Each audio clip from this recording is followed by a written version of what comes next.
go and do, let's start with, well, for good reason, networks. Let's do networks. Networks will require, and this is something that I want you to do, guys, because most people don't know how to do network visualization. So please humor me and type as I go along. Don't type the text, type the cells as I go along. I will make it a bit bigger. Input the usual stuff, but then also type in these two things. You will need these two. Network X and PyVis. Now, remember there are two visualization libraries, PyVis and PyViz. Right? The one that ends with S is for network visualization. The one that ends with Z is basically much more robust. It's about all sorts of visualizations.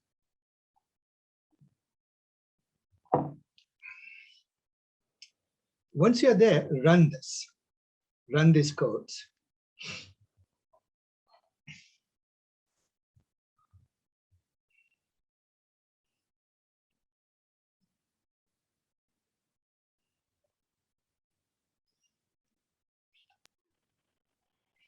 I got an error saying could not find a version that satisfies the requirement network X from versions. Uh-oh. They don't want you to visualize. The gods don't want you to visualize. I know. Let's take it offline. During this week, we'll sit and fix it. We'll figure it out. On your machine, the little bits of issue. Which version of the operating system do you use? Is it the latest version of Mac? No, it is not. It is not. Maybe that's the reason. It is one version behind. So yeah, I will get that fixed and then. Yeah, one of the inevitable consequences of people entering data science has been that they eventually end up buying a high-powered laptop. All of it. Yep. Right? So yeah, so Kate will tell you that.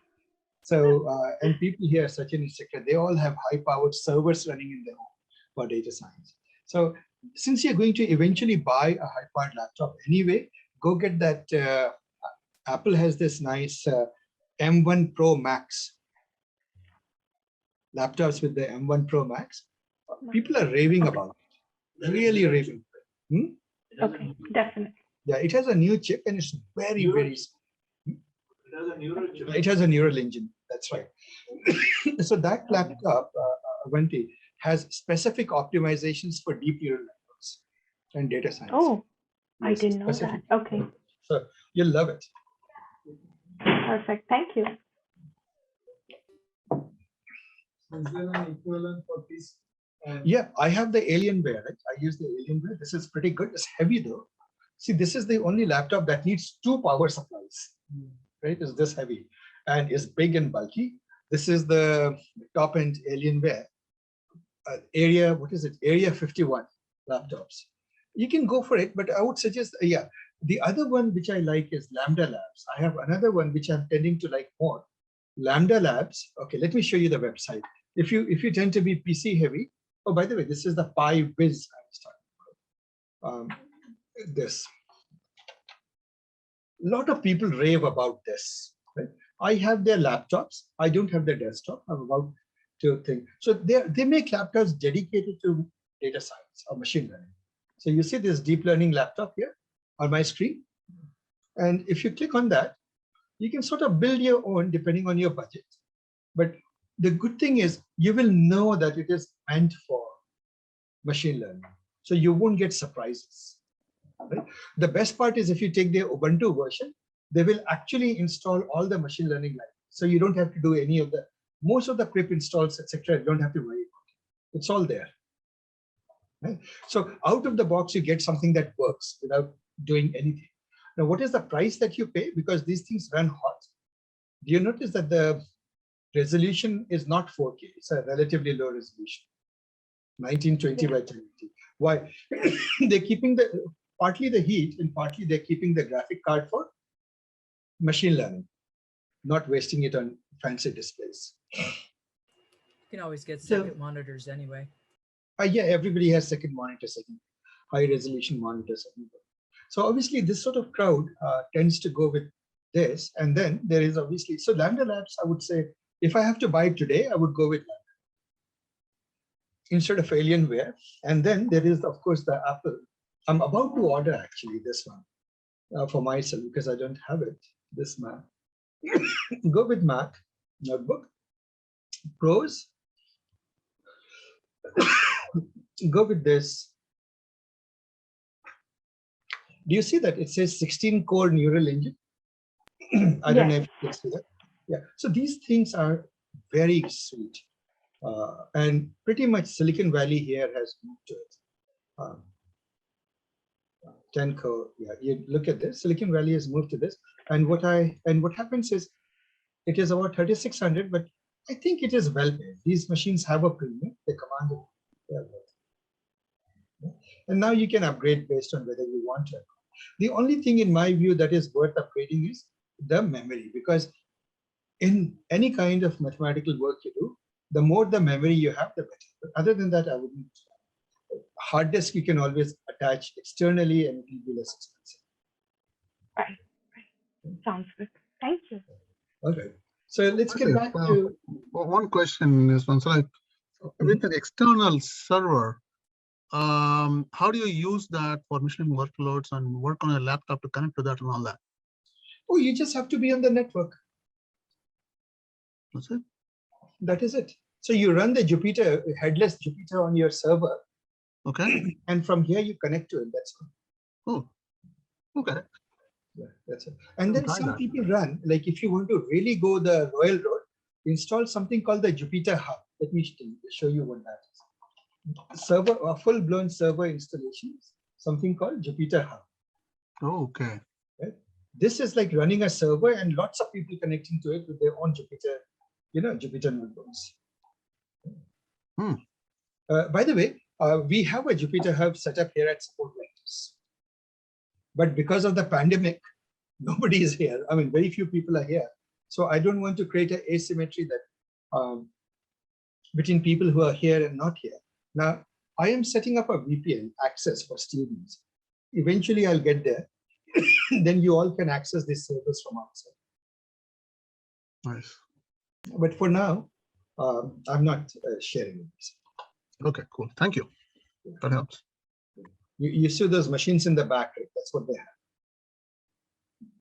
All right. So now we come to this part. So guys, have you all run it? Is there anybody else who's having problem with this? If you have succeeded, now we are going to run some basic code. So first of all, do 2 imports. These 2 imports. The rest of it is cosmetics that you remember from before. This one.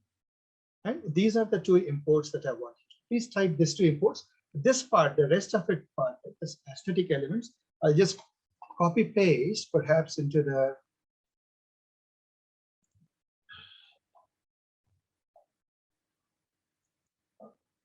notebook. Will I give it, sir? Oh, yes, please do. Yeah. I did this one, but the next one's please. Okay. But I want you to type this on your own.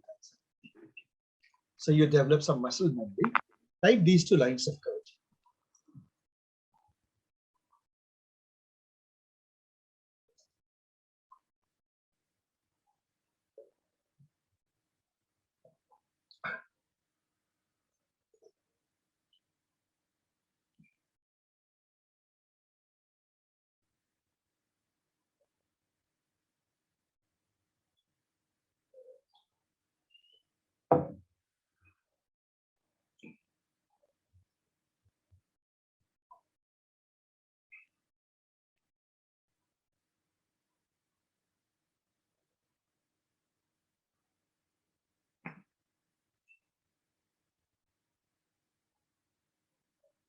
So should we type the format? No, that part I've given in the Slack. Just pick it up. It's there. From matplotlib import RC, that paragraph down. Yeah. You just have to write the 2 import statements because I want you to become familiar with it, with those 2 imports. So now we'll draw some very basic. Let's make some baby steps. The simplest network you can think of is like a star network. You know, it has one center, and every other node is connected to the one hub or center node, right? So how would you do that? Let me talk about these two libraries, NetworkX and PyWiz. See, NetworkX is a very powerful Python network algorithms library. So you can do all sorts of algorithms. In this work, there's a whole field called network science. In network science, people have, and there is a lovely book which I referred to at the end of my notebook. Let me actually open that book because that book is really lovely. Where is that book gone? With the network science. This book. He has made this entire book into a website. This book is also available in Amazon as a physical book. I have the physical book. The physical book looks like this. It's got to be good for morning. Albert, yes. Yeah. So anyway, it doesn't let you go smaller. This is the title of, this is how the cover of the book looks. But you can start reading the book online. You can download the slides. You can do all the data sets. I would highly encourage you to do that. This book is lovely. Huh? So you can read a lot about this field of network science. But suffice is to say, I'll just introduce it and show how this subject is exploding. Everything is a network, guys. Electricity grids are networks. Our brains are networks of neurons. Internet, of course, is a network. Social networks, we all know, professional networks, Facebook, LinkedIn, networks are everywhere, right? You publish a paper and you refer to 5 other authors who publish papers, right? So you have a network of references and so on and so forth. So networks are everywhere. And networks are not just a jumble of nodes connected to each other. Their mathematical properties have been well understood. And if you look at this, how popular or how often the word network science is referred to, you can see that it has exponentially been increasing. Right? If you search for these two authors, Erdos Rengi, who wrote a model, the first network theory that was created was in 1959, the science behind it, followed by another great guy in this field. Just look at how often they are being referred to. People have just sort of discovered them. And you can do the Google Trends more recently. So network science has emerged in its own. And people are creating, if you look at some of the most prestigious magazines, they are bringing up this beautiful, like for example, this is the brain, 3D brain wiring of a mouse. People have gone and actually found the networking topology of the neurons in a mouse's brain. Right? It's everywhere. The societal impact is huge. Time and again, our DNAs are impacting other, one gene affects another gene, this, that. They're even terrorism, to fight terrorism, there's a network. Everything is a network. There is more to it. I'll let you guys have fun with this. There's a variety of networks that you can have, lots and lots of types of networks. But today, because this is not a course on network science, but a course on visualization. By the way, I do offer a course in network science, a 4-week course. That's for later. This is visualization. We'll just learn the visualization. So let's start with the basics, very basics. And of course, here we'll limit ourselves to the very, very basics. The same Barabasi covered in. Yes, I covered before. Barabasi, who made the breakthrough of the scale-free networks, that giant complex networks like the internet, they have a scale-free or fractal structure. I see, right. We've covered that. Yes, yeah. And this is a book written by. So let's create a simple network. I'll graph this. So Network X is the library that helps you deal with networking, networks and their manipulation. So let us create a network with a star of 100 nodes surrounding a hub. Let's do that. Here we go. So I want you guys to type in this code and come to a visualization. And let me know. I'll give you guys a minute and let's see if you achieve that. Guys, I hope you're not getting too tired. Is it fun so far? Yes. Yes, let's do this.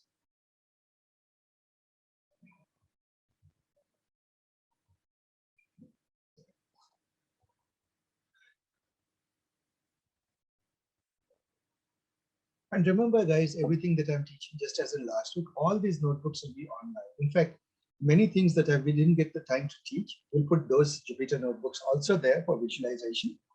So you will have a lot of homework to read through all of this so that you maximally benefit from this workshop. Please do review those later on. And again, I'll be giving extra sessions throughout the week in the evening. There'll be help sessions. Occasionally, I'll step in and explain something. So if you need, it is beneficial if you attend it. Or if you get stuck somewhere, something is not working, that's the time to come for clinic hours. So where do you, just online?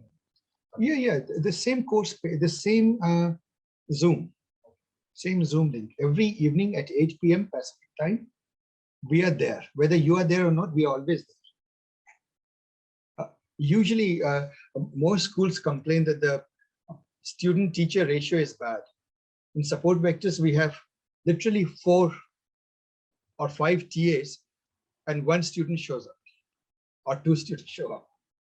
So you get a very, very healthy teacher-student ratio here.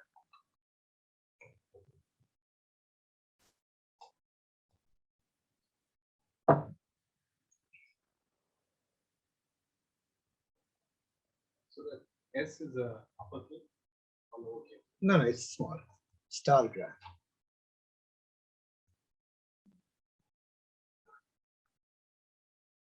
Python, most functions start with small letters. I'm getting an error. I'm still looking at where I have a typo or something. It says tuple index out of range. Oh, in this particular graph? Maybe I'm typing something wrong. I'm just looking into this thing. Next a star graph.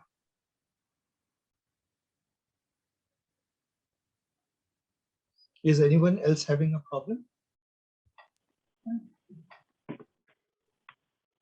Kashish asked, could you please scroll up to the import statement for NX?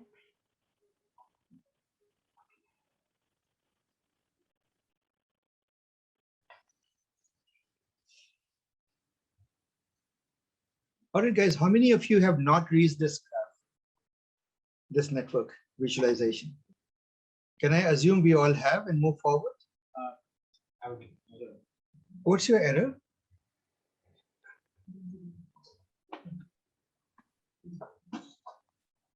I could error on nx.draw star. Yeah. The star equals nx dot star graph of n. That is fine. But when I say nx.draw, it gives me some error saying tuple index out of range. I don't know why that error is. Let me go. Oh, okay. On this machine, I have not installed Pybase with me because I need to run it from the beginning. Let me start. The remote state index is incorrect.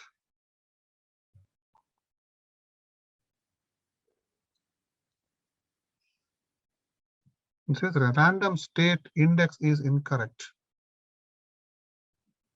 Random state index is incorrect. Oh, I don't know what that is.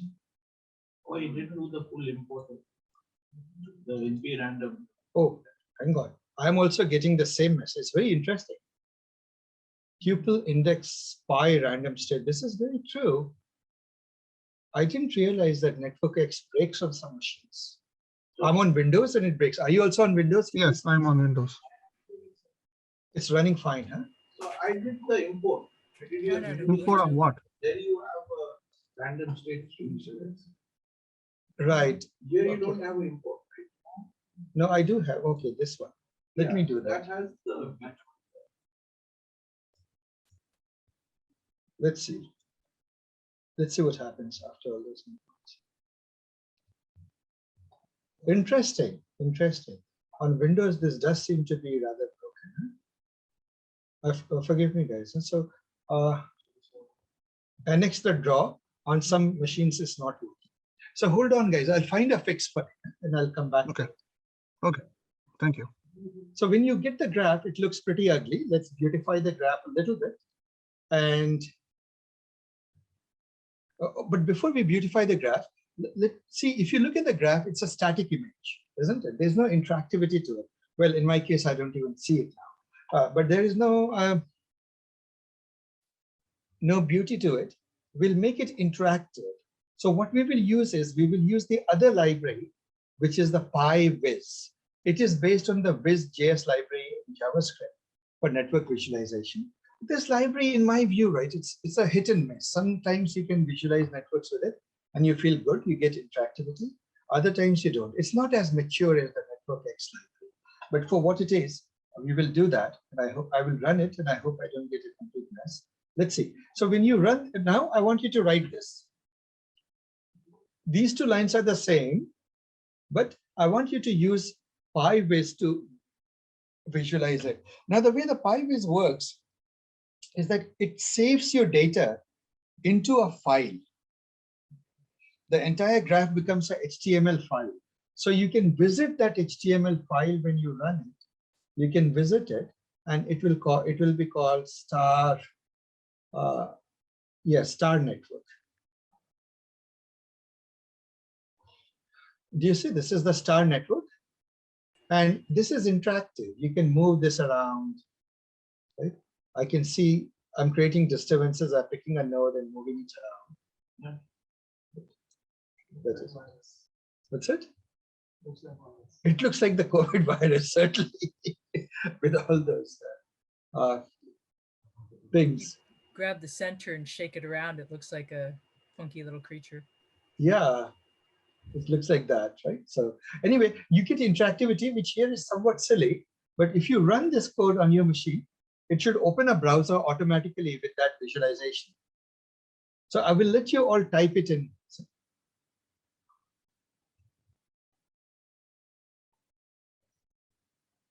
Asif, Yes.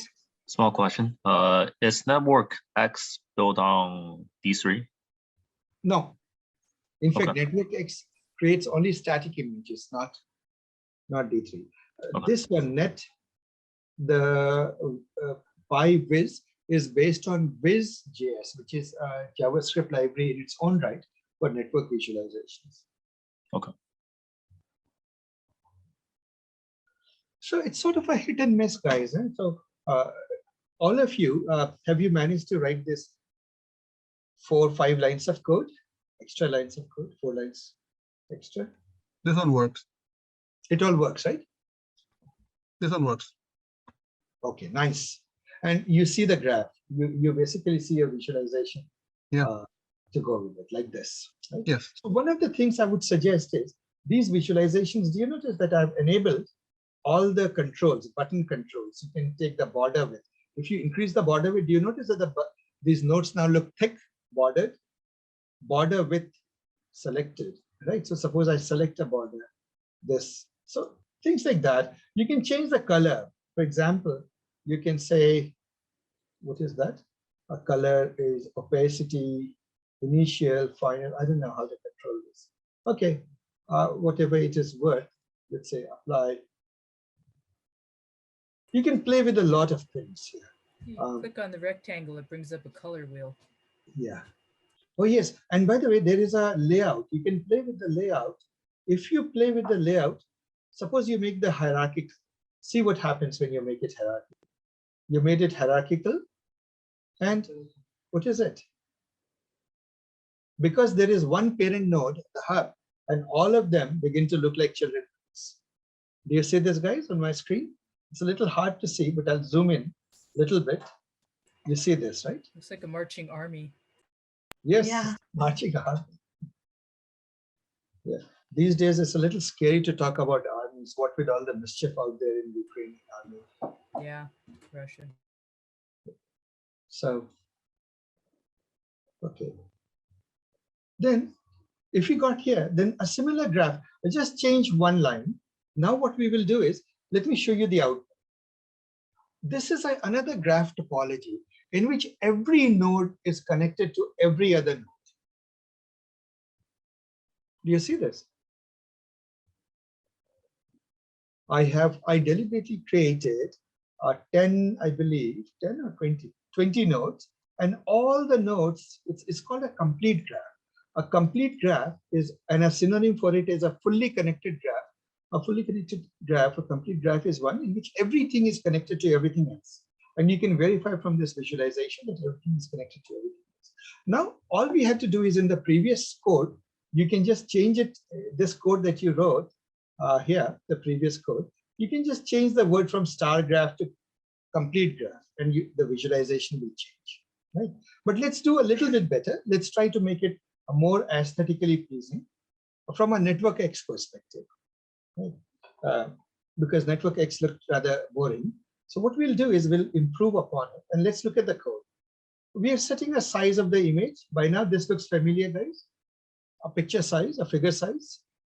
Then I'm going to take a complete of 20 nodes. Once we do it. Now you realize that if everything is connected to everything, a circular layout, or laying them out in a circular format would be probably a good idea. So it is called a layout. How do you lay the network to look visually? And that typically in this world of network visualization, people often call it the positioning, even though the word layout is common. In network X language, they call it POS, POS, the positioning or something like that. Right. So you create a positioning for these points. So remember, this is just data. Network is a data structure. It's a graph. It's an abstract thing made up of edges and nodes. Now you're saying lay those edges and nodes out in a circular layout. So we do that. Then you move further. Now what we will do is, instead of just saying nx.draw, we are going to explicitly say, first draw the nodes. Why? Do you notice that I painted the nodes salmon colored? I increased its size and made it a little bit alpha, just prettified the nodes a little bit, or actually Indian red. So we can do that. You can say, first draw only the nodes.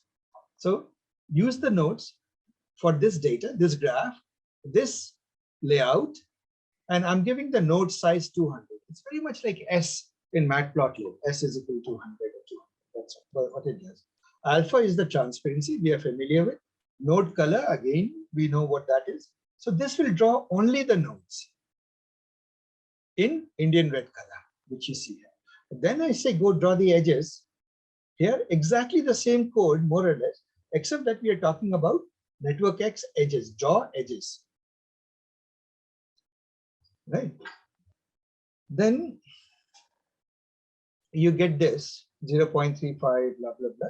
And color black. I chose to give it a black color. You can give it any other color. And then you can give it a title. The rest of it is from your Matplotlib. Right? Give it a nice title, set a title out, etc. And so, guys, type it in and see if you can reproduce this graph.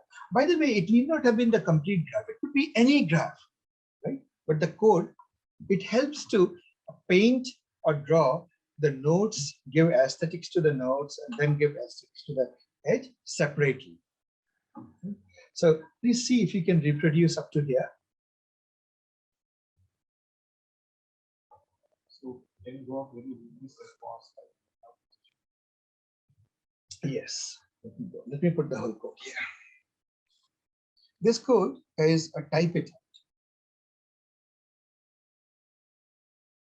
Something about that also. Oh yeah, figure size. Might as well bring that also.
So Asif, is there a code completion we use PyCharm or something? Yeah, I would suggest Kite. Sorry, not Kite. Kite is one very good one. Another one is the Pilot, the Copilot from Microsoft. But Copilot doesn't have an integration with Jupyter, to my knowledge. But this NV extension has a lot of code completions built in. Lots of extensions that do code completions. But at least go integrate with Kite.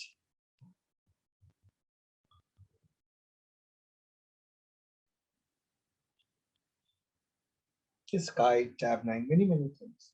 But the king of the hill these days seems to be this Copilot, which is based on GPT-3. I didn't know. To my knowledge, Copilot doesn't have an integration directly with Jupyter, but it has it with the VS Code.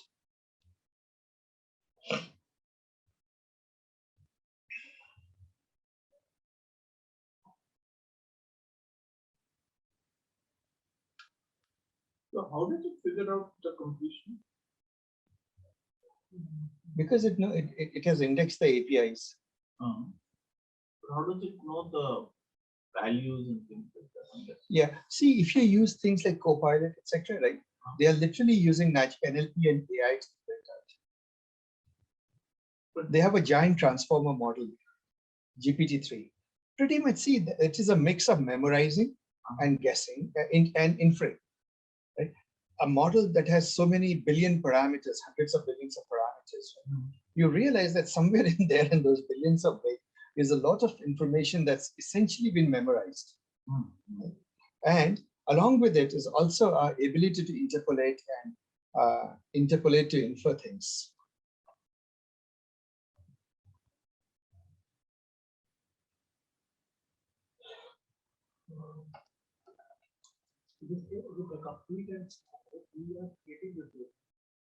Yeah. This is just the data. You can, by the way, you don't like complete graph, you can use anything you want. That line, right, doesn't matter. So how does it take 2 dimensions? No. See, nodes, right? In a graph, they're just nodes and edges. That's all. I'm trying to display complete list, just like 0 to Yeah, that is it. So 0 to 19 is the name or the label of each of the nodes. First node is called 0, the last node is called 19. 20 nodes, huh? We're creating 20 nodes. That's it. Means in regular form, how this data is saved? It's continuous cross-continuity? Oh, you mean how is the data stored? Just as pairs from A to B. So you would, I'll show you. I will come to it in a moment. In a little bit, huh? We will literally come to it. Let people finish this and we are coming in this notebook itself, you'll see it.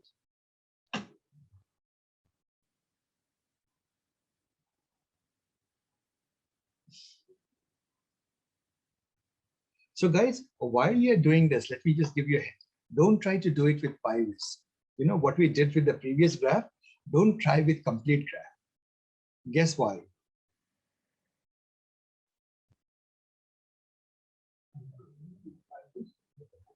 The 1,000 squared nodes, right? And yeah, what will happen is the thing will never stop. It will keep. Yeah, it will never stop. And again, it speaks to the limitation. All these libraries, they need quite a bit of scope for improvement. NetworkX is mature, other ones are getting there. iGraph is good, but I didn't introduce iGraph.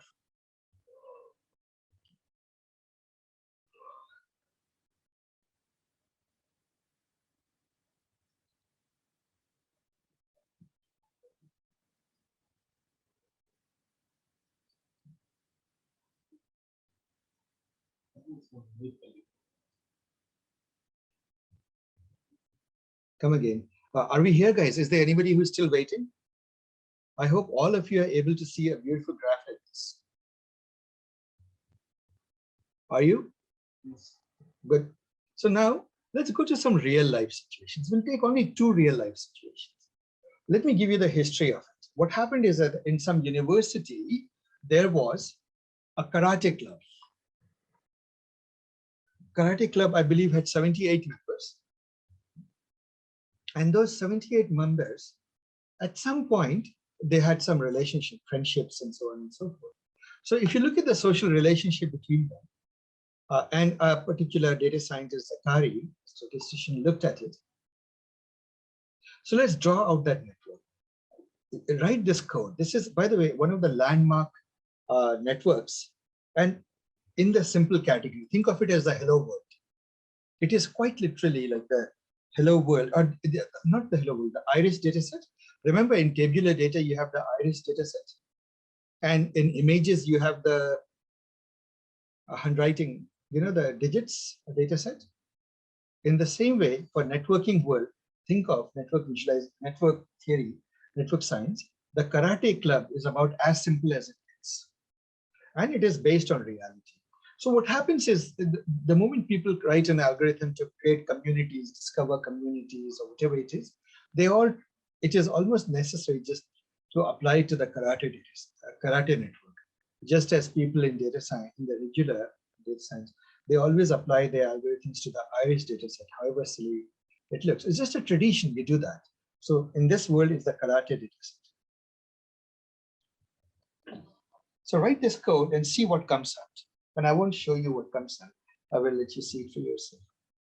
You would realize that almost all the code is exactly the same as before, as the previous code that you wrote. There's very minor changes. So you can just start by copying your previous cell and then looking for what things need to change.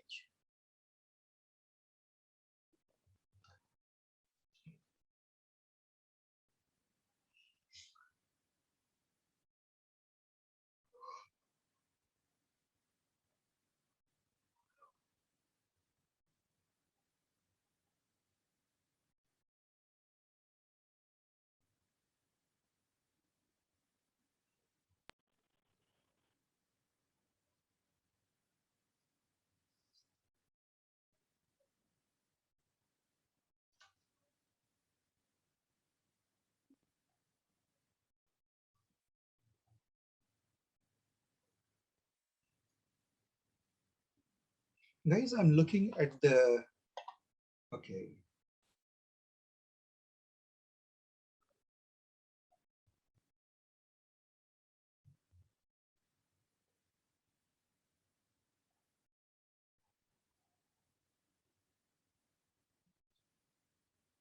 I have a payment from Chinmay Banerjee.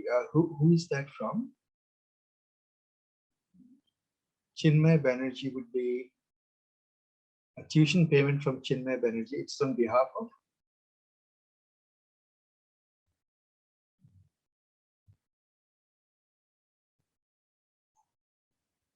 I don't know who. Okay, I'll have to figure it out.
Interestingly, the previous one worked and this one is giving the tuple error. I don't know why. No, this is because you're trying to render it with network X. Strange. It's giving you a tuple error, but the previous one works, is it? Previous one works. Huh. Strange. Now I'm scared of running this code in my Windows machine. I don't use Windows. I have This is one of the things I have to learn to run it on all operating systems. Actually, guys, this is the last time we're having environmental issues. For all other courses now, we'll give you a Docker instance. Are you all familiar with Docker? Yes. Right. So we'll give you a properly set up Docker instance. I was tempted to do it this time also, but then I realized some people may not be familiar with Docker.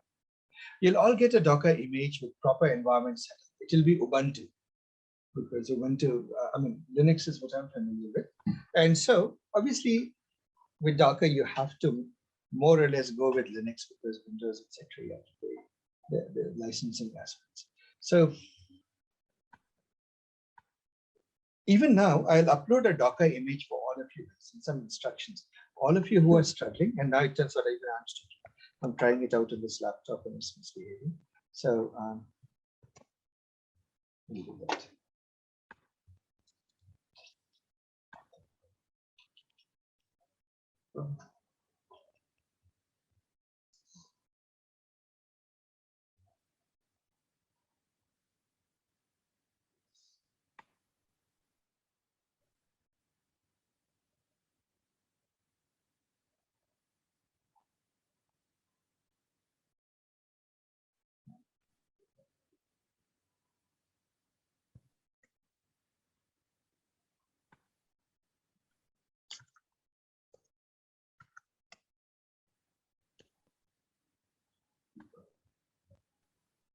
Okay.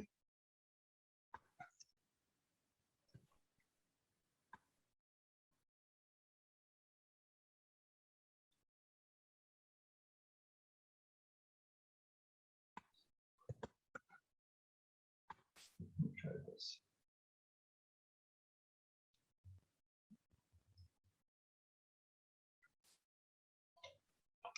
What the heck?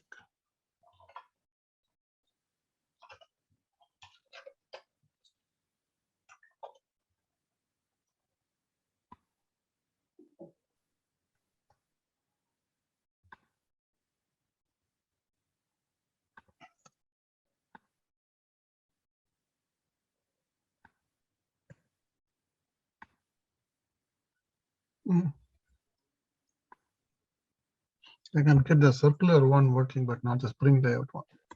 Yeah. Hold on.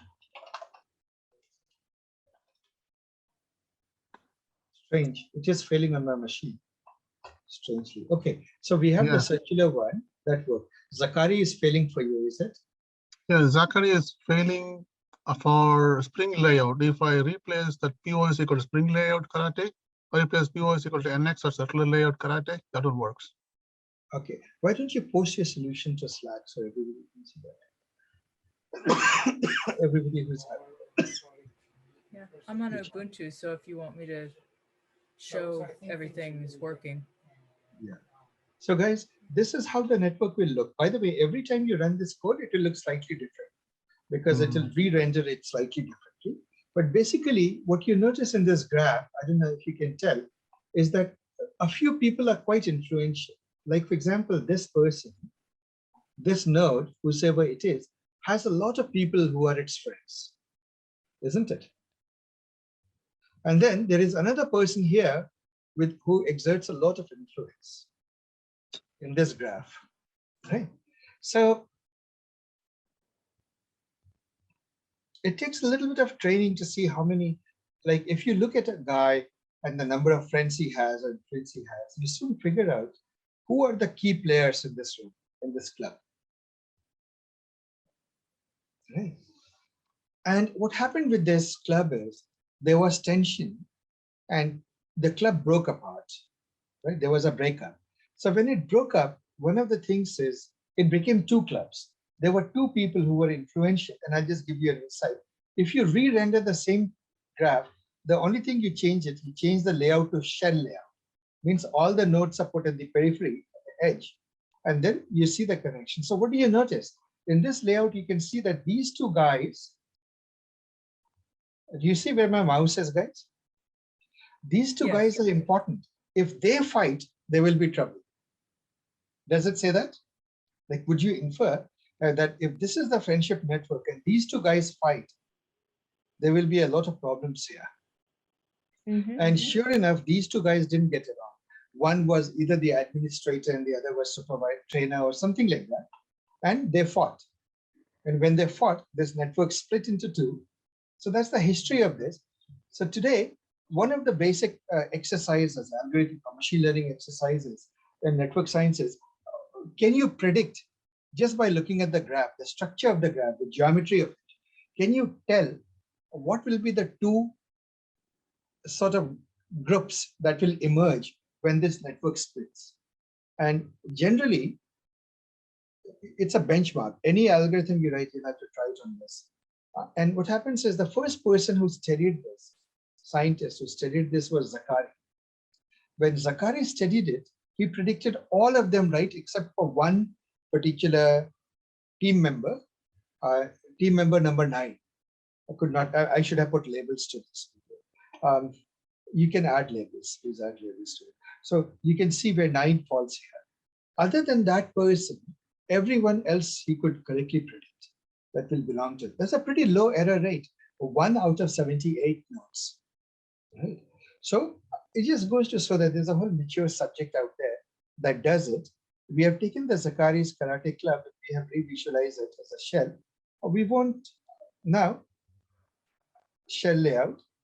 Why am I seeing 2 copies of it? Zakari's shell layout and then import load. Okay, now the same thing, if you want to do it as PyViz, you could do it in PyViz also.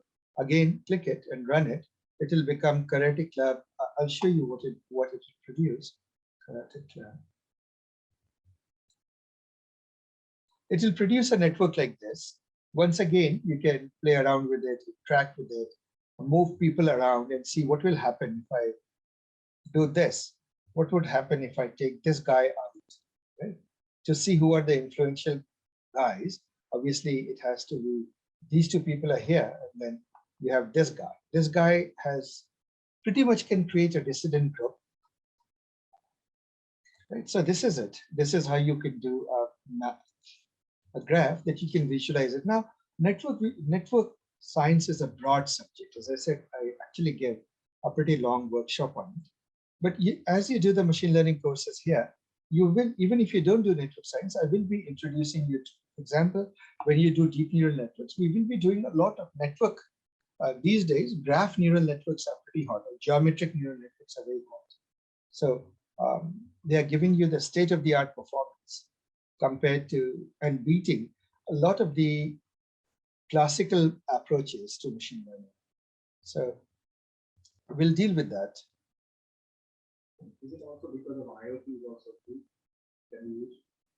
Yeah, you can use IoT data.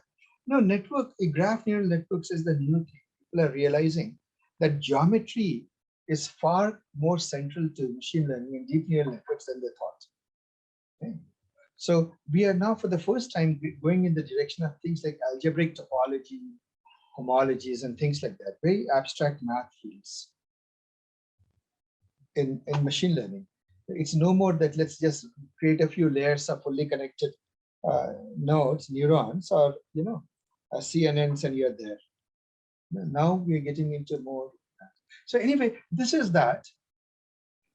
And I won't at this moment push you to do it. I'll give you the notebook. Facebook social network. Now you said that, all right, there is such a thing as so this one, guys, I want you to do. Let's do this. Type this bit of code. Humor me and type this bit of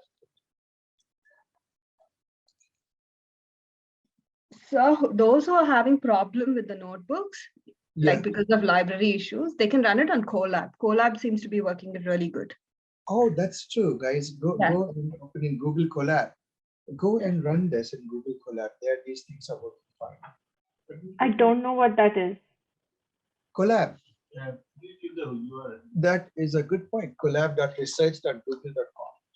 Colab.research.google.com. Colab.research.google.com.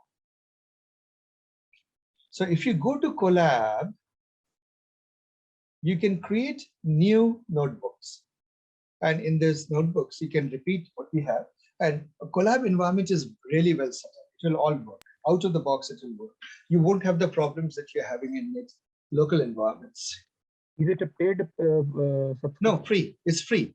The paid will just give you better notes. It's one of the loveliest service that Google has given for data scientists. Free Jupyter notebooks. Yeah? And they run pretty fast, actually. And you can save these to your drive, Google Drive. So from your drive, where it says plus new, you can say new Colab notebook. There's an option. So you don't need to go into the website. So directly create from your drive. Right. You don't need to do any local settings. Increasingly, the world is going towards that. Right? People are realizing that softwares have become so complex that doing local setups is hard. So let's run it inside Docker or run it in the cloud. Yeah, we were typing inside. Let me go back to that. Colab, this location is colab.research.google.com. Ask if the other. Or just do Okay. Google Colab. That's it. Will Yeah. make it the same. Yeah. And I can choose a file from my Yeah, my this- computer, the one that I'm working on, right? And Yes. then run it. Yes. Actually, this much code, could you please just paste it to Slack? It might be better because that URL is horrendous to type.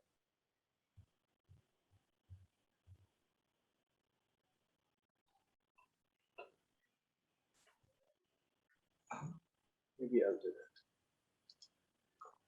Oh, there it is. So guys, just copy it from Slack into a note, into a cell. Avanti, you'll have to upload your notebook into Google Drive, your personal Google Drive, and then Okay. open it there. Then it'll open as a Colab notebook. Just Okay, I'm upload trying file. to upload it right now. Yeah, just say upload file, and then it'll open as a Colab Google Drive. Okay, I will try. Give me 1 minute.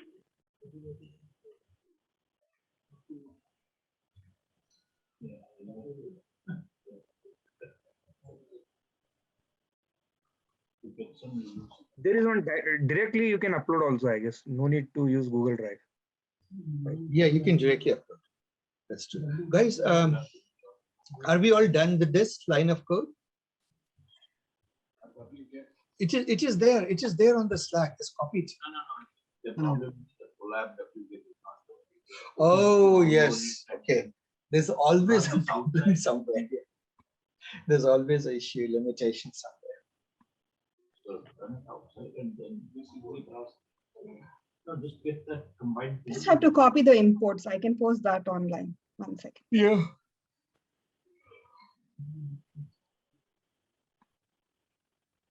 Okay, just an FYI, I don't have wget on my box. I got to work around with curl. So- Curl is fine. Curl, Yeah. wget, whatever you have. So 4,000 nodes and 88,000 inches. That is right. It's a pretty massive. So social graphs tend to be huge. The full Facebook graph, of course, will have billions of nodes and gazillions of edges, right? So this is a very small subset. Right? It just shows us a specific, a social graph between a few people. So guys, if you have made this part work, if you have wget, I apologize. I have gotten so used to working on Linux, I keep forgetting that machines can have some of this. Yeah, I work on Google Cloud for my day job, right? So I'm used to Unix for a long time now. Yes, Windows is difficult to work with, I know. yeah, Windows is a bit tough to work with. The only Windows I ever use is to teach, because of the writing pad. Writing pad, this writing board doesn't work with Linux. So now I'm going to move completely to Mac because Mac has a Unix-like syntax. Yeah, Mac in the backend is BSD Unix. That's right. So it's livable, it's beautiful. Whereas Yep. Windows is rotten completely. In my view. It's tough to work on it as a developer. Everybody here in Silicon Valley is jumping.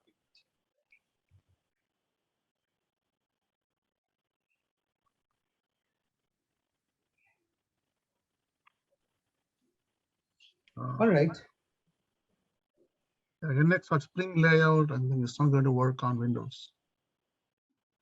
Yeah. All right, guys. So if you have that code which you ran, now let's draw this. Exactly the same code that you wrote before. We are going to use a Spring layout and we are going to render this. And I want you to run this code. When you run it, it would be time to take a little break. So I'll leave this code. When you run it, you should get this beautiful, beautiful visualization. You see this visualization? And I will leave this as on your machine as a reward. That will take a while to run, but I will just leave the code here. That this is the code you have to run. To run it will take you 5 minutes. I'll take a 5 minutes break, get water, and then I'll catch up with you. Guys, after networks, we have one more family of visualizations. Those are map visualizations or geolocation visualizations. Yep.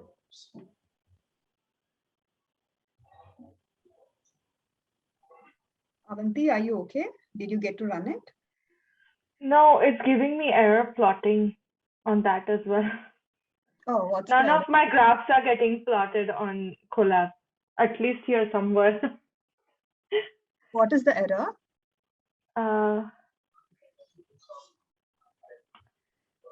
So this was, I have one single notebook for everything that I was doing today. And when I opened it here, and it just started giving me error from the very first plot. Like the very first plot, we did the line plot. It started giving error right from the line plot. It's Have you copied saying, the libraries correctly?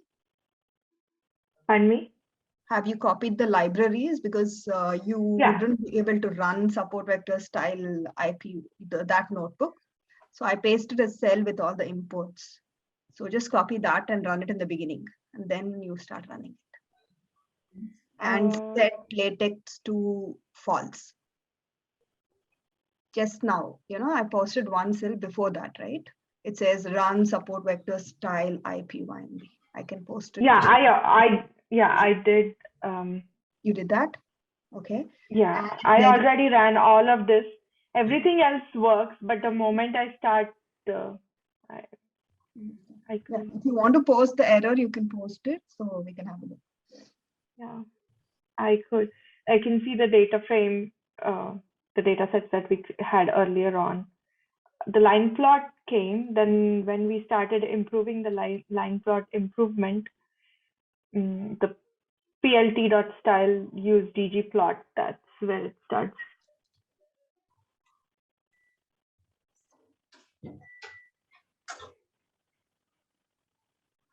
Okay, failed to process string with text because LaTeX could not be found. But I already have that installed on my computer. No, it's okay. It won't work on Colab. So you need to set all the LaTeX to false. Okay, and how do I do that? There is cell like set LaTeX, right? Use LaTeX. Set it to RC text, use text, TX equal true, make it false. I'll just show you everywhere. That is a simple everywhere. Okay. Yeah. So just make it false. If it works. Yeah, it will work. I just posted this. Okay, that line, make it false. Yeah, I will have to go do it for everyone, right?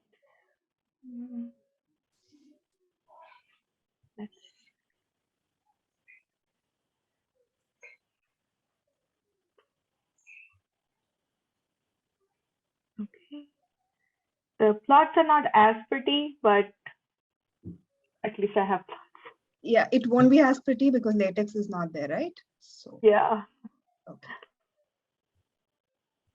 Okay. Thank you. I am working on running each and every one of them. Yeah, sure. If there's any other error, just let me know. I will. Thank you. So guys, have we all typed this in? By now, this code should be looking very, very familiar. You draw the nodes, you draw the edges. That's it. You set a layout and you give it the graph to draw.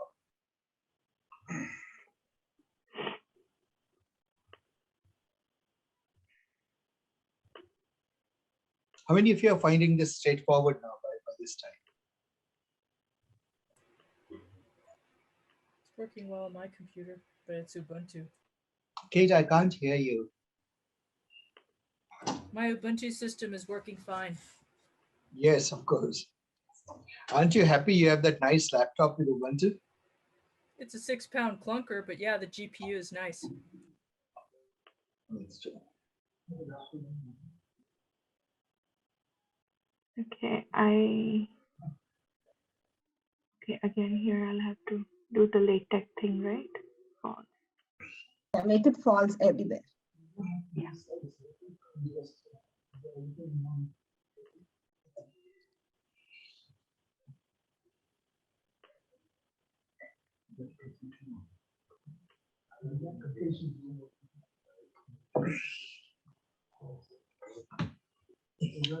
Harini, are you and Avanti in a breakout room doing your No. own screen sharing? You can do that. Actually. Zoom supports that. Yeah. You can have breakout rooms. Okay. The only thing she needs to change the latex, I think, otherwise she's fine. Oh, she's fine. All right. How many of you got the Facebook graph? Looks beautiful, isn't it? Right. What exactly does that show? What's that? What does it show? Oh, we'll discuss it. Yeah, one. Let everybody get there. Okay, maybe. So, guys, have you all copied? Have you all typed this code? Anybody is still waiting? Okay, I'll show you the graph. So, guys, just look at this. How do the social networks look? Do you see quite often they are in the social world? There are people who are highly connected. They are big influencers. Everybody, these are the think of them as local celebrities or social celebrities. Do you find these clusters are communities of dots, communities of nodes? Okay.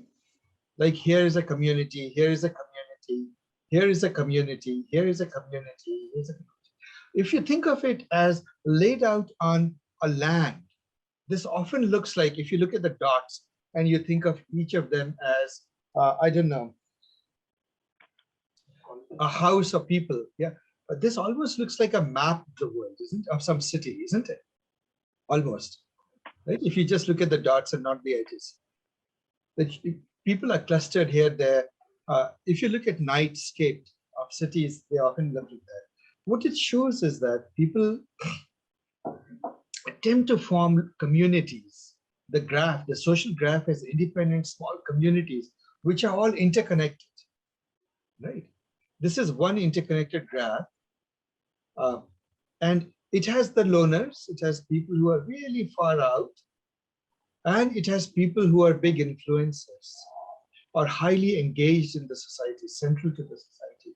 So network science is a broad thing. One of the goals of network science often is to find the pivotal people, the really high influence people. Why? What could be the value of that? Right, they could use it for advertisement, but it could also be used for a good purpose. Let me mention it. There was a company, this is a real use case talked about in Bioverse's book. In one company, the management felt that whatever they said, whatever changes they made or the communication they gave through the chain of hierarchy, through bosses and so forth, directors, VPs, etc., came down, people would not trust it. They would not believe it. And no matter what, there was a lot of mistrust and rumors and false, what I would call falsehoods in the beliefs, misperceptions in the company. So they were all very confused. What in the world is happening? They are being as transparent as they can, but the people don't seem to be listening to that or believing that. So one person with network science background, all he did is he found out who is talking to whom, right? He just looked at the exchange of emails, who's emailing whom and so forth. How are the people were related in the company? And what he found is that typically in a company, you have, the guy who is the CEO is most influential, then he has the C circle of executives, then and so forth. The power seems to be like that. But that is the stated power. What really happens is there are certain people who are practically invisible. They yield a lot of power in organizations because everybody trusts them to get the information. They feel that these guys really know what's going on. In this company, it turned out to be the printer repairman, because every department or every floor or wherever there was a printer problem, he would go and fix it. Right? In those days, printers used to be, people used to print a lot. Right? Today we are going mostly paperless, but in those days, a lot of printing happened. So he would go everywhere and he would gossip, and people would tell him things, and then he would tell them things. So he became a de facto disseminator of information as well as misinformation. Right? What would you do in such a graph? You'll see that he has a huge number of connections. It's called the degree. How many edges are connected to you? The degree of this node, this person, was very high. So what do you think the management should do to make sure that misinformation and rumor doesn't spread? Make a guess. What should you do? I the guy. You tell that person. You fire the person. Is it? Well, you'll have someone new in his place. You influence Yes. him. No, you can turn him into an asset by taking him, sitting him down and educating him properly, telling him what the real facts are and what is misinformation, convincing him of that. Because if you can turn this guy, you now have a means to spread the right information throughout the country. No, but how was he spreading information? Let's just talk about it. This guy is what this guy would say, he would tell everybody else. But how did they figure out the connection? The email links. Who is emailing whom? No, but how did they figure out? Like, he was not sending email. No. People were somehow socially connected to him. It left a digital trace. So who is the guy in the company? Because within companies also, people exchange messages, right? I don't know if it was email or some other message. People keep exchanging messages, like mailing lists, activities, or nowadays Slack. So you just see who, if two people exchange messages, you put a link between them. I see. That's it. Right? That's an edge. And so people are the nodes, edges are if they communicate with you. Have they Or maybe that they would email him if there's a printer problem, and then they saw that this guy is common across all of them. No, they must have excluded that. Actually, it wasn't that. They did something. I forget the exact detail. Look into the Baravasi book. He has this case study, and he brings it up as a fact that, see, these networks, when you visualize that, no machine learning needed. Just visualizing the network and the answer stares you in the face. Right? Again, a tremendous power of data visualization. So that was one of the things that people were actually against, to this freedom of speech and all of those things. They were saying it should still be in the open. Right? That's right. So everything went to the dark web now. So Yeah, let's see what goes on. By the way, guys, if you try to take such a big social graph, this is not big, this is tiny, and you try to visualize it in this thing, PyVis, it's hopeless. It takes a long time to render, very long time to render. It does come through eventually, and you can interact with it after that, but it gets harder and harder. So this is it. I will stop on visualizations there. I have just touched the tip of the iceberg because we had limited time, but I wanted to make sure that you learn to visualize networks and see the value in visualizing networks. I hope I've convinced you of that. Okay. I So have a we- question, Dr. Asif. Mhm. So this plot, the one that you just showed, wouldn't that be like a basis of the entire influencer Yes. mentality, right? Like you influence, you give money to them, and then they Absolutely. sell your product. Absolutely. How do you think the influencers are identified? Oh, yes. That is it. Thank you. Excellent. All right, guys. So now we have 5 or it's 5 o'clock. I don't think we'll take a break.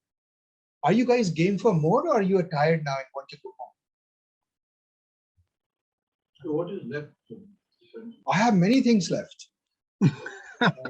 So officially about an hour left, and let's see. How many Okay, how things about to this? cover. We give half an hour or so to maps, and then we do the presentations. And a 3D visualization, I'll do in one of the evenings. Right? I'll send you guys a note saying today evening, I'll do 3D visualization. 3D visualization is a big topic. I don't want to waste. And the other thing I didn't do is interactive dashboards. which was to use Streamlit. So if we go and look at the topics that I had kept for today, see what all we did. We did wealth of nations, line plots, univariates, density estimators, network visualization, map we will do now, presentation of the projects we'll do now, but there are still beautiful things missed out. We haven't done 3D visualizations. We haven't had time to do Streamlit, and we haven't time to do, many of you, have you ever seen this 3-1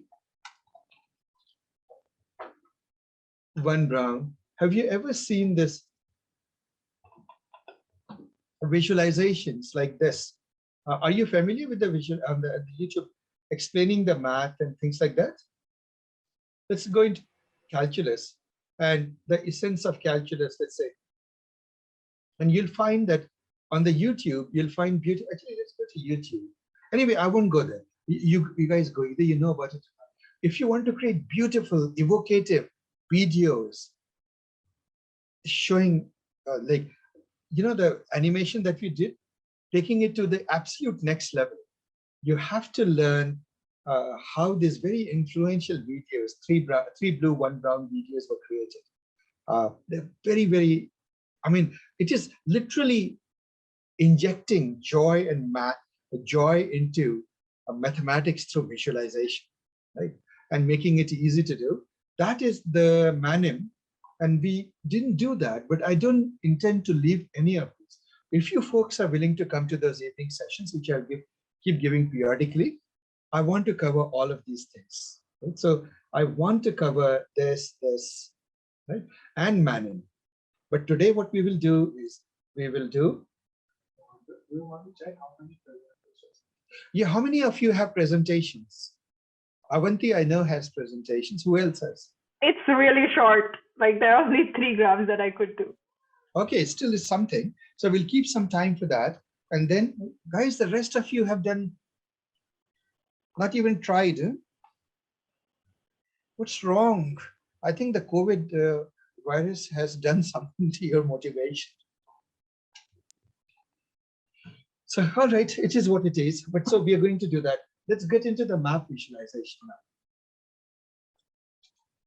Map is straightforward. It's not hard, but it is worth doing, and we will do it. Or maybe I'll just walk through that because we're running out of time. But guys, promise me that you will practice it, because otherwise all this effort, us coming together, doing all this, it goes to waste, right? So this is on the maps. For maps, you need to import one more library called Folium. So please, okay, so we don't have time, so I'll just leave it.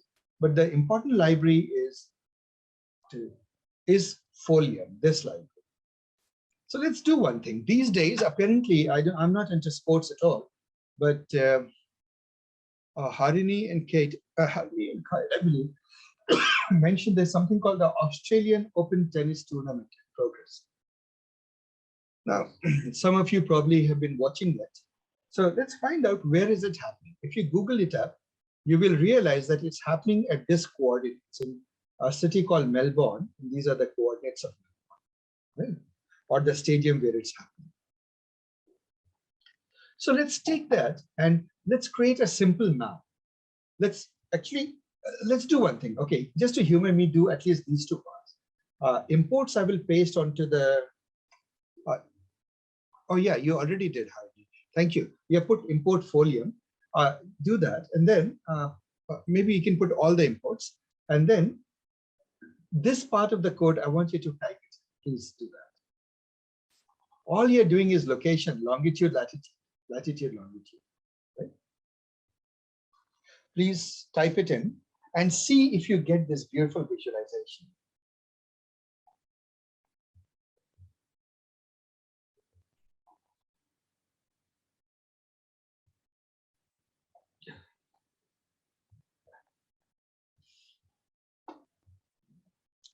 Are you all done with this? Type Can this. you give a minute? So I will actually, you know what, because it has these numbers which are hard to remember, let's put it on the, Heidi, let's put it on the slide. And I hope you would agree that this is very simple code. You're saying draw a map centered at this location, latitude, longitude.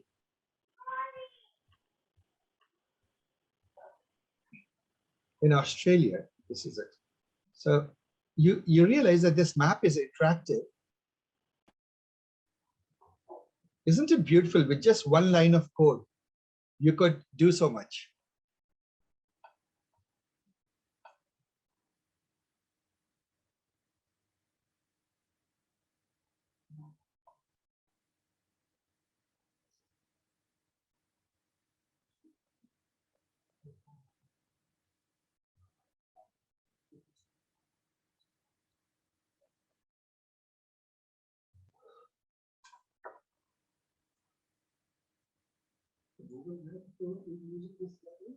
No. This is open source. It's an alternative to Google Maps.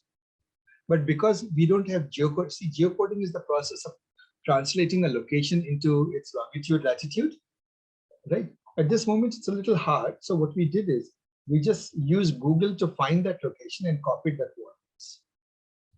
Right? We can go to Google Map and copy the coordinates. But what we are using is an open source tool, Folium, which is sitting upon, you see this OpenStreetMap, right? So this is open source data mapping service. Let me know when you guys have reached this part. Have you reached this part, guys? Okay. Yeah. So now this is good, but let's customize the zoom and extend. Right? Let's really zoom into it and see. Looking at it at this level, it's too poor screen. This is hard to see. So we can zoom in and you can give the zoom factor. Of course, you can press this button, but you can give the zoom factors right here. And you can specify the minimum and maximum zoom.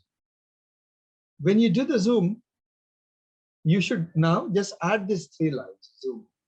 Start zoom at 17 and the min max is just 16 and 18. Right? And beyond that, it won't let you zoom. So my guess is that Grand Slam Oval, it must be this Grand Slam Oval. Is that where the thing happened? Or Margaret Court Arena or Margaret Court Arena. Okay, so this is where the whole thing is happening. Right? So this is your way to visualize data, visualize locations. And I hope you all agree that it's very easy to visualize it. Can I move ahead? Do that.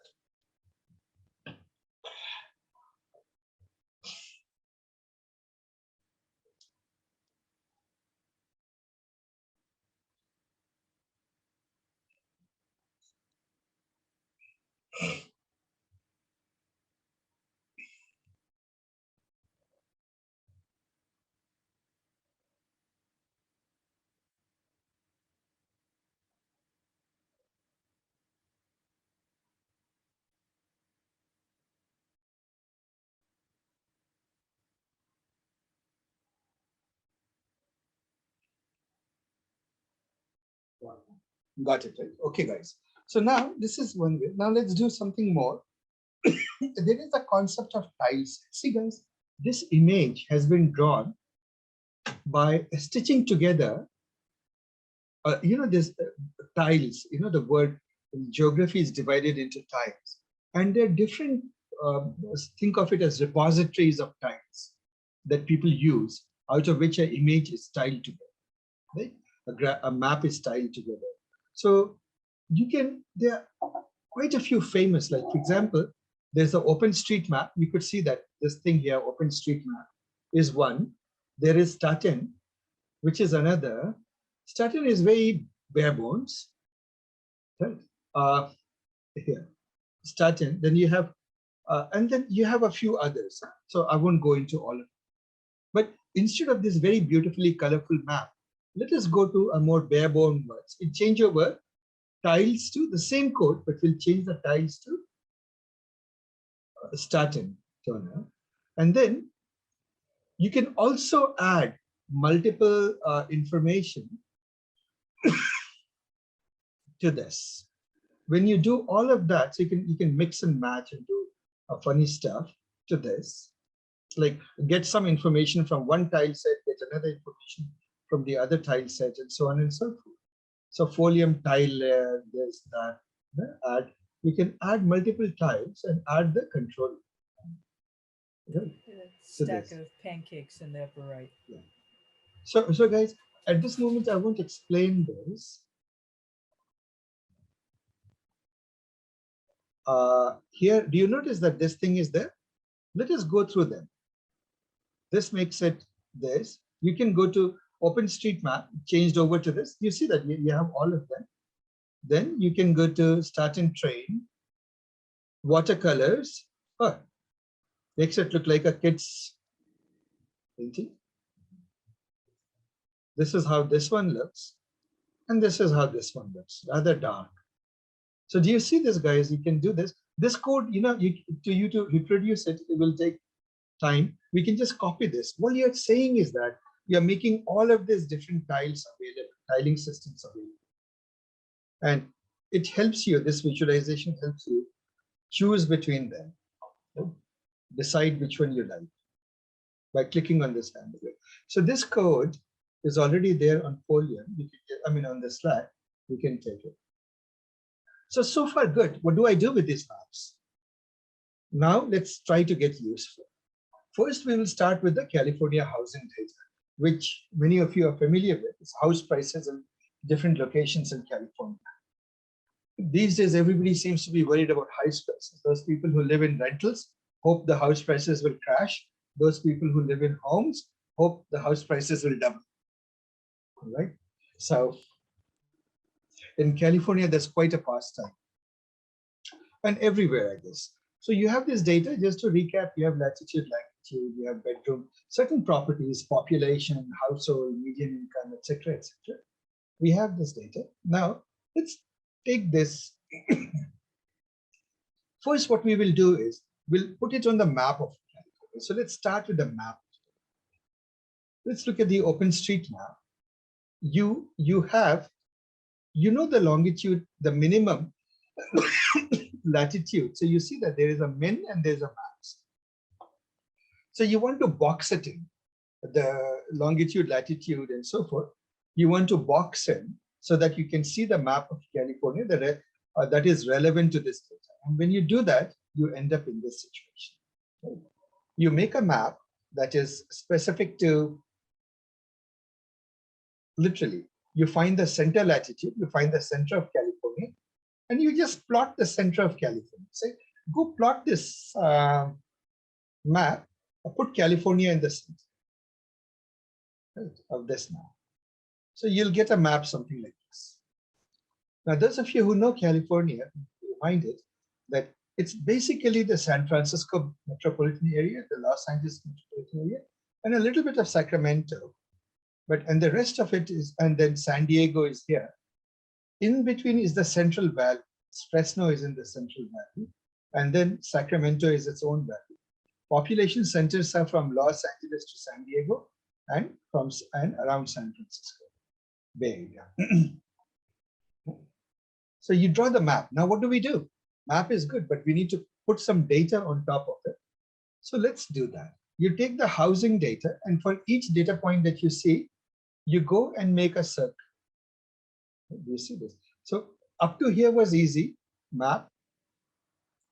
So now you add circles to the map. Very, very straightforward, solid circles, folium.circle. For every data, you go and put a circle wherever the data point is. When you do this, you get a visualization like this. So guys, at this moment, I want to move faster. So we won't, if you can copy through, then it's fine. If you can't, don't worry. You will get the notebook and you can reproduce it. So you see these things, right? These circles. Looks good. You get a sense. Do you see? You get a sense of the population centers. Can you see this? The Los Angeles, San Diego population center and the San Francisco Bay Area population center. And a little bit of a population center in Sacramento here. And then you see a set of population going along Modesto, Merced, Fresno, not along I-5 actually. I-5 is here, going through the middle of nowhere, but there is this other state route. What is it called? 90? 99. Yes, 99. This is along 99, all the cities through the agricultural belt. So now it looks good, but it would be nice to see some gradients of things. So one of the things is that the standard color maps of Matplotlib prove not to be very effective. For Folium, there is another library called Branca. So make sure you have installed, done pip install Branca. That is something we missed documenting. Do pip install Branca, and it gives you some good color maps for literally maps, geographical maps. So then everything else remains the same. The only thing we do is that we apply, this is the extra thing. You start applying this extra paragraph. Yeah. So you can study this later, but all it does is that it applies it based on house data, house value. How much is the median house value, house price? So it colors it based on that. Low income, less expensive houses are yellow, very expensive houses are red. When you do that, what does this visualization show you? Where are the most expensive homes? In the population centers, Los Angeles, San Diego area, or the Bay Area. Right. So this is it, guys. See how much you can say. Now, we did not exploit the size of the bubble yet. That is another dimension you could exploit. Use that for, I don't know, whatever you want. Now, there is a concept in maps called the choropleth. Choropleth is, choro is of course color. Excuse me, my throat is sore from speaking. Choropleth colors a map. Imagine that you have a crayon and you have to color the entire map with some color. What you do is you break it up into something. Let's say the states. Each state, or counties or cities or zip code. But each region will get one sort of a color. What we will do is we are going to take something. We are going to take the United States map, and we first take the map and just draw the color visualization without any data. So how would we do that? Here we'll transition to Plotly. Actually, it's more convenient. Take Plotly Express and you draw something called the choropleth. Why is choropleth using Plotly? Because Plotly sits directly upon D3, and D3 gives you beautiful choropleths. Suppose. Okay. So you now build a choropleth. What are you seeing? All the states are the same color. Isn't it, guys? No, we haven't put data on it. Now is the question. Now our job is to color each of the states, because we are doing the location mode state, US states, which means that there is a geometry file somewhere that is help building the state boundaries. So it will pick that up and you are just setting it to the colors. Same scope US. You show it, lovely, we got a map of the US, but what do we do with this? Now let's do something. Let's go get some data. So the data that we get is we look at the unemployment. There's an unemployment data set. How bad is the unemployment situation? So you go and get a data set, which is here. It is all there on the website now. We will let this go. You get the unemployment data set. And what it says is for each state, it tells you what is the unemployment. Let's look at this. You get the state, current unemployment rate. Right? So you have that. So for example, which state seems to have a pretty high unemployment rate? I see 4.8 here, Louisiana, oh, even more, Maryland, 5, 5.6, 5.7, 6.2, 6.5. So California has the highest. Oh, this is sorted in the order. So whenever this was done, California was doing rather poorly. I wonder what is the dates and timestamp of this data set. Worth looking into. So it has been taken. You have this data. This is the code, by the way. all of you are familiar with the state codes. CA is for California. So now this data set of 3 columns, we are going to apply. It's very, very simple. When we do the choropleth here, look at this. What we didn't give, we didn't give it any data at all. But now let's go give it data. Very easy to give it data. All we are doing is you have given it the data frame. And you have said locations are identified by code. Color is given by unemployment rate, isn't it? You want to color it by how much the unemployment is. And once you do that, the rest of it is exactly the same. What happens, guys? You get this beautiful visualization. This visualization is called choropleth, right? And you can go here and see for California, code California CA, current unemployment rate is 6.4. So you say, all right, this is good. This is the color scale, but there are certain things we can do. By default, we haven't given it a color map. Guys, pause the recording for a moment. Guys, I'm taking a phone call. I'll take